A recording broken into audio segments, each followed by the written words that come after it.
We are observing and crossing the 260 of Lima at 31 miles west. Level is 10,700, velocity. October 1996.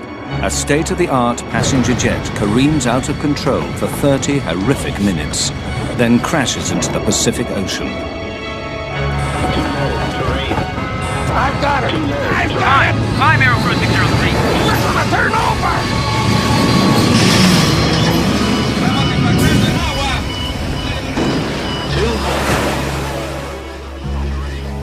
What could have brought down Aeroperú Flight 603?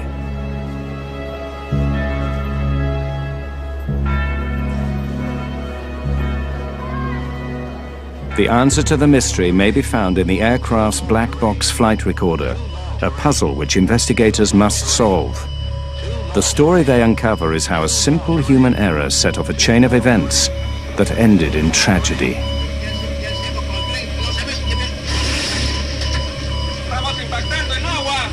$0.02 of American money brought down a $75 million aircraft and killed 70 people.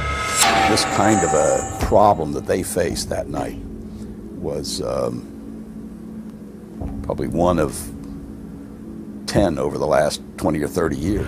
You never lose hope immediately. You know, it takes time for you to get to that point that you will accept the fact that there's no people that got out of their life. We're gonna turn over!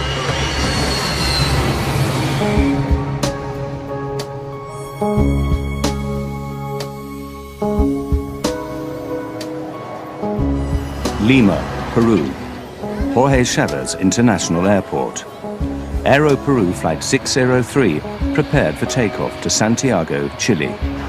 The plane was a 4-year-old Boeing 757, a state-of-the-art passenger jet known for its reliability and safety.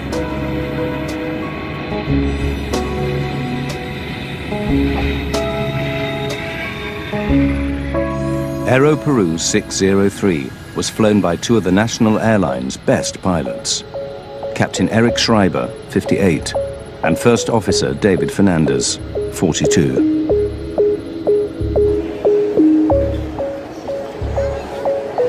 "61 passengers and 9 crew members were aboard. Most were Chileans on their way home. Others were Peruvian, British, Italian, Spanish, one New Zealander, and other Latin Americans.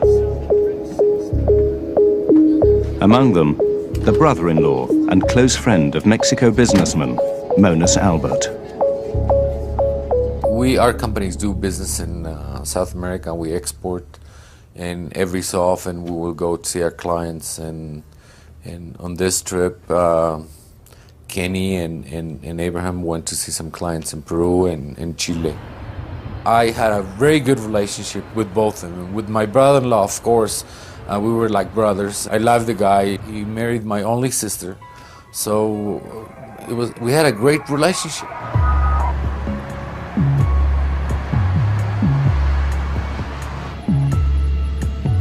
Checklists complete. First Officer Fernandez hailed the tower. Lima Tower, Aeroperú 603, runway 15, ready for takeoff. Aeroperú 603, use noise abatement. Wind calm, ready for takeoff on runway 15. 1515, transponder. Flaps 15, takeoff briefing complete. The captain makes a joke about their precision. See how accurate we are? Not even Swiss. Rolling. The Aeroperú 757 was among a new generation of computer-controlled aircraft in which pilots are trained to rely on a central data system designed to reduce errors, both mechanical and human. On takeoff, the 757 performed perfectly. 80 knots. Check. V1, rotate. V2.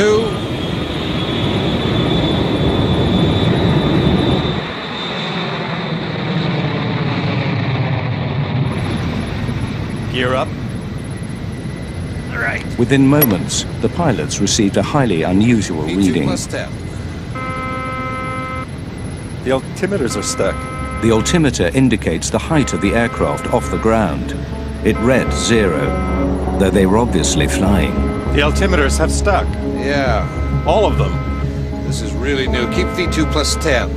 The 757 is equipped with 3 altimeters, one for pilot, one for co-pilot, one backup. All 3 were dead. Then they lost another crucial instrument, the airspeed indicator. The speed. Eh? The speed. What's going on? We're not climbing. No, I am climbing, but the speed.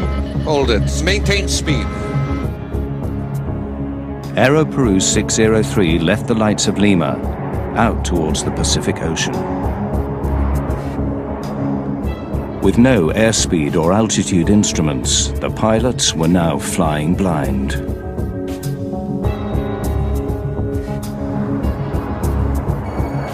The air traffic controller in Lima maintained contact with the plane, noting its altitude and course. He did not hear when the pilots got a new minor warning that they must adjust the rudder, which steers the aircraft left and right. 603. We are descending. Rudder ratio. That's strange. Turn to the right. Alan McLeod is a veteran Air Canada pilot. They got a rudder ratio warning, which consists of an amber light that would come flashing on there with a little beeping horn and a message on this engine crew alerting system saying rudder ratio. That's just a system that reduces the amount of rudder the airplane has that can be used as the airplane accelerates and goes faster and faster. Because it was sensing wrong or improper information, it sensed a fault, so it gave a warning to the crew. The erratic warnings were being generated by the plane's central computer, but the pilots could not understand why. Then, the dead altimeters sprung to life. Climb, climb, climb, climb. I am. Climb, you're going down, David. I am up, but the speed. Yeah, but it's stuck. Mach trim, rudder ratio. Climb, climb, climb, climb, climb. Set heading 100. Well, now you're... It's okay on this heading. Set the climb thrust. Center autopilot in command. Just as suddenly, the altitude readings returned to normal. The moment of calm would be brief.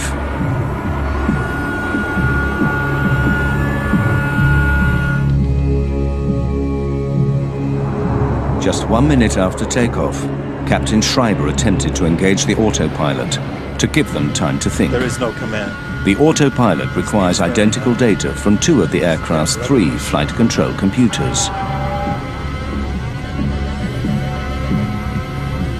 But Schreiber's instrument readings were so different from those of Fernandez, the autopilot disengaged. Then another alert. Mach trim, Mach trim. Mach trim indicates that the plane is not flying in a level position, yet the 757 seemed to be flying normally. Let's go to basic instruments. Everything's going to hell. Mach speed trim is a system that trims the airplane. It changes the angle of the horizontal stabilizer in the back end of the airplane, and that has to be changed as the airplane accelerates to a higher speed. It was getting false indications, so they got a warning that they had an overspeed, which of course they didn't. That warning would consist of, again, the master caution and a master warning, which is a red light associated with an oral warning as well. Despite confusing warnings and no autopilot, the aircraft was controllable. If necessary, Schreiber could have kept the plane aloft for hours. But he decided to land. He instructed his first officer to declare an emergency. We are in an emergency. Aeroperú 603, Lima. We are declaring an emergency. We have no basic instruments, no altimeter, no airspeed indicator. Declaring emergency. Receive. Altitude? We don't have. We're up to 1,000 feet, approximately 1,700. 603. Confirm if possible if you can change your frequency to 119.7 to make sure you can receive radar instructions. Just 40 miles from Lima, the pilots of Aeroperú 603 now made their first attempt at an emergency landing.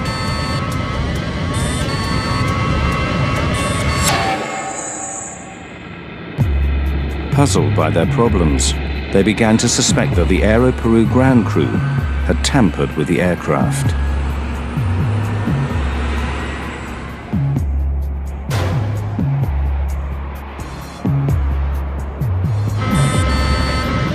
We changed to 119.7. Auto throttle. Disconnected by itself. That's in maintenance, move everything. What have they done? I'll take the controls now. Okay, you have control. The pilots did not know that their suspicions were close to the truth.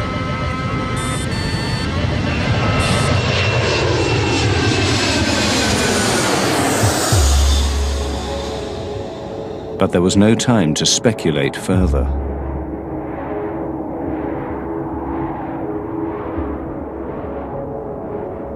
Lima, 603.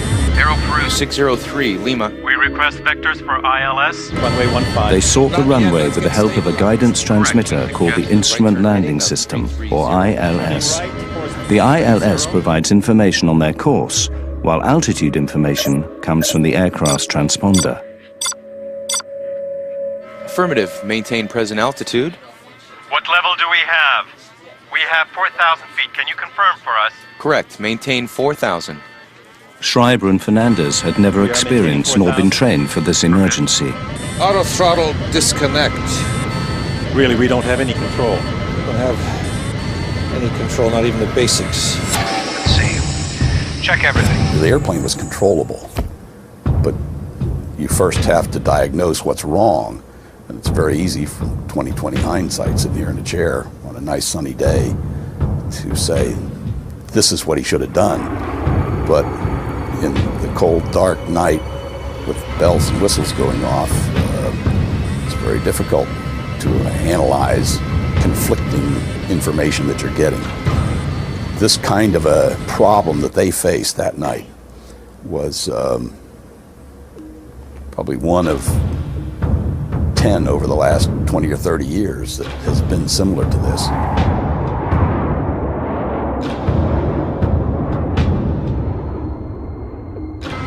Over the dark Pacific Ocean, the pilots could not determine altitude nor speed by sight. They requested that the tower help guide them in. Responding. Airspeed is 0. All speeds. Right. Can you give us the airspeed, please, if you have us on the radar? Yes, affirmative. As of 10 seconds, It seems that you're climbing at level 6,000 at 22 miles south on heading 195. The air traffic controller's computers calculated a correct airspeed by measuring the plane's movement over the ground. Okay, we have that. We are on heading 190, and we have 7,000 feet on the altimeter. Yes, correct. You're now reaching 7,000. But neither the pilots nor the air traffic controller knew that the altitude indicated on the scope was incorrect. It was coming from the plane's erratic computer. The traffic controller would try to help the pilot, but he was receiving the wrong information on altitude. He was receiving a wrong indication from the captain's altimeter. The reason the air traffic control system was transmitting improper altitude readout information to the airplane was because the airplane's altimeter, through the air data computer, would send the indicated altitude that the airplane was experiencing down to the radar unit, and of course it was incorrect, and they would read it off their readout down in the air traffic control center and transmit it back to the pilots, and of course it was incorrect because they were getting incorrect information to begin with. Investigators would later discover that Aeroperú 603 was drifting downward, while the altimeters showed them at a near constant 10,000 feet. The passengers were as yet unaware of the drama unfolding in the cockpit.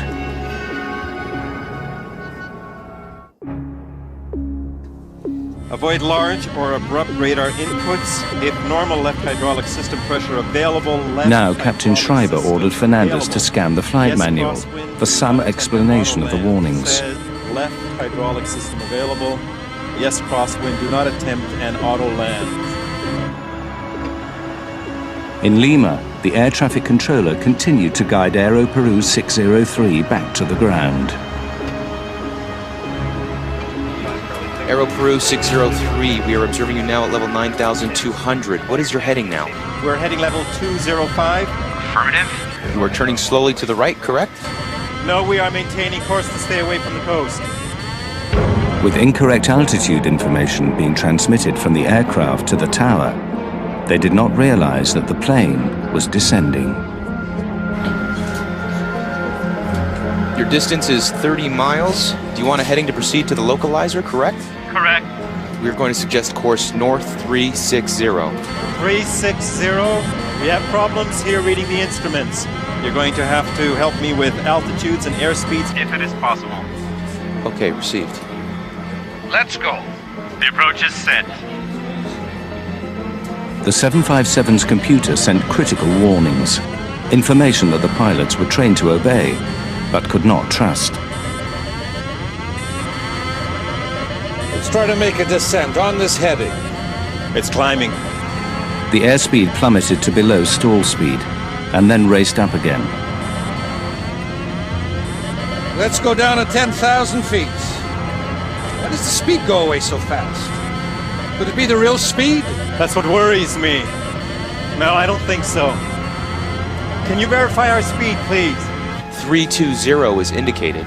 We have 350, but The engines are on idle, but we keep accelerating and accelerating.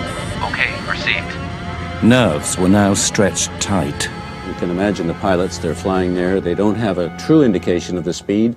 They're obviously trying to fly the airplane and changing the attitude up and down. That in itself will change an indication of airspeed, although it was incorrect. Both pilots were really confused. They didn't know what to do. They didn't know how to act. And they did unhuman efforts to save the aircraft. But, I mean, they were really tired and of all the work and all the confusion and all the alarms.